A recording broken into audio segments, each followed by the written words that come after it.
Season 7 of Delta Force is just around the corner, but I wanted to make one last weapon build in Season 6 for all of you. In today's video, I have an MP5 that has 100 accuracy, and it absolutely tears through anyone that comes in your way, and I wanted to share it with all of you. So I have a blank MP5 here with whatever skin this is, I can't remember the name. We're going to start by changing off the barrel. So first, let's just look at the damage. So it does 26 damage per shot up to 15 meters. So the MP5 overall is a weapon that you really want to be using in mostly CQB engagements. Now you have a lot of different barrel options here. We have a total of 5, and the one that I ended up going with was the MP5 Stealth Short Barrel.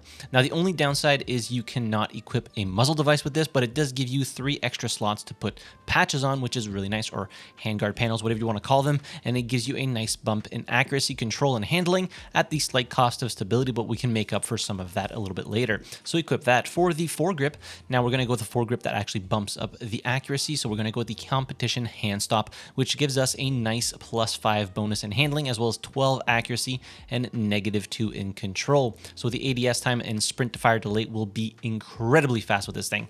For the magazine, you only have one option here, and I chose not to equip it because it comes with too many downsides for the extra 20 rounds, and it just negatives across the board. It makes the reload time a lot longer as well. So I just chose to forego it and just put a mag assist on there to get the +1. Now, unfortunately for the MP5, you can't actually change out the pistol grip or the rear grip. So we're just going to go over to the stock. For the stock, now I looked at a lot of these, and considering we already have 88 accuracy, I wanted to bump up the stability a little bit so it doesn't kick so much and the lens doesn't shake so much when you're actually firing, when you're ADSing in those rare occasions. So I went with the 416 stable stock, which gives us a nice bump of 8 in stability, -6 in handling, and +4 control. But you know, the handling's so high already, it doesn't feel like that big of a deterrent for this specific stock. For the optic, now I went with a multi-purpose tactical riser because we're going to be able to put handguard panels on all 3 of these slots here. So we're just going to go and slap that on, and then put a green laser just because it fits the aesthetic of the skin, and then finally a red dot sight. And for all 3 of these, we're going to put Hornet handguard panels, which will bring us to a total accuracy count of 100, which is just fantastic. For the calibration of the weapon, starting off with the barrel, we're going with +50 grams to get a little bit of extra firing stability, and then -10 millimeters to get extra ADS speed.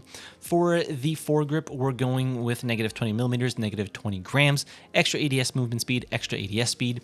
For the stock, we're going with +50 grams and +3 slots. So again, bumping up the firing stability just a little bit, as well as giving us some extra control, because you're not really going to be holding your breath with this weapon when you do need to fire at range. And finally, for the eye relief, -20 millimeters in eye relief. So looking at these stats for the MP5 here, as you can see, the damage drop-off starts very early at 15 meters, but we are doing 26 damage to the chest and to the stomach, and 20 for all the limbs, as well as 32 damage to the head. So not really all that worth it to aim for the head with this specific weapon, because you're not really moving the needle all that much in terms of lessening the amount of bullets you need to kill an enemy. For the control, so as you can see, we gave it a nice +10 current firing stability, which is why I bumped it up a little bit, 0.88x. So you don't want to get it too low or too high, depending on which way you look at it, because otherwise the weapon is just going to shake all over the place, regardless of whether you're aiming down sight or hip firing. And you can see here, this weapon shoots incredibly fast, which explains this recoil pattern here, but overall still decent enough, and you'll be able to control it when you're ADSing. For the handling, so this is where it shines. As you can see, current ADS speed 228 milliseconds, current sprint fire delay 93 milliseconds, so less than like snapping a finger. You're ready to shoot when you stop sprinting, and the current ADS movement speed is 3.1 meters per second, which is very fast. For the stability, give it a nice 3. So the lens firing stability is a little bit better than it was at its base, or if you get it down too low, it's just going to be literally a nightmare to shoot when you're ADSing. And then finally, for the accuracy, as you can see here, we're at 100. Very, very tight bullet spread here when you're not ADSing, just hip firing. You'll be able to kill enemies at like probably 25 to 30 meters pretty consistently with the MP5, especially considering that this thing is just an absolute bullet hose, firing at 820 RPM. In order to use this MP5 build, you will need to level it up to 41, at which point you unlock the multi-purpose tactical riser. So pretty early on, as this weapon has a total of 71 levels. So this weapon build is actually lower in the progression than most of the other weapon builds I usually do. And the MP5 on paper is the fastest TTK SMG out of all of them, even beating out the Vector, because it has that at 26 damage per shot. Obviously, you have to be aiming to the thorax or in the stomach, otherwise you're going to get that lower damage model of 20 when you're hitting limbs, but still, it's firing so fast, it's going to take you literally no time to go from sprinting to be ready to fire. You're going to be melting anybody that comes in your way, even if they take you by surprise, which happened a lot with me. I was playing super aggressive, playing a stinger, allowing me to close the gap with the smokes.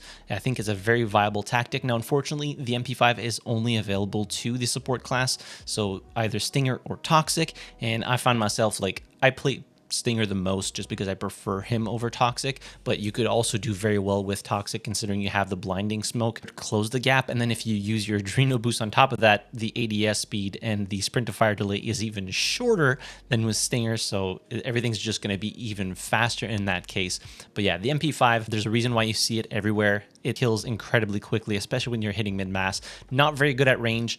15-meter damage drop off, that's pretty aggressive. So if you're fighting enemies at longer ranges than that, especially if they have like ARs or DMRs or stuff like that, you're going to lose the fight. So you really have to take this into scenarios where you have the upper hand. As per usual, the weapon share code will be in the description down below as well as in the top pinned comment. In any case, I will leave you with a few highlight clips of me using this specific setup. This Thursday coming up, I will be streaming Delta Force Season 7. I'm getting early access to the new season, so keep your eyes peeled on the channel for that stream. But yeah, hit the like button if you enjoyed the video, subscribe to the channel if you haven't already, and as always, thank you very much for watching. I really appreciate it, and I'll see you guys in the next video. Have a good one.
Curtains!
Hang in there! The dog's coming! Try not to get yourself hurt, alright? Yeah. Take the med pack! Do something while it lasts!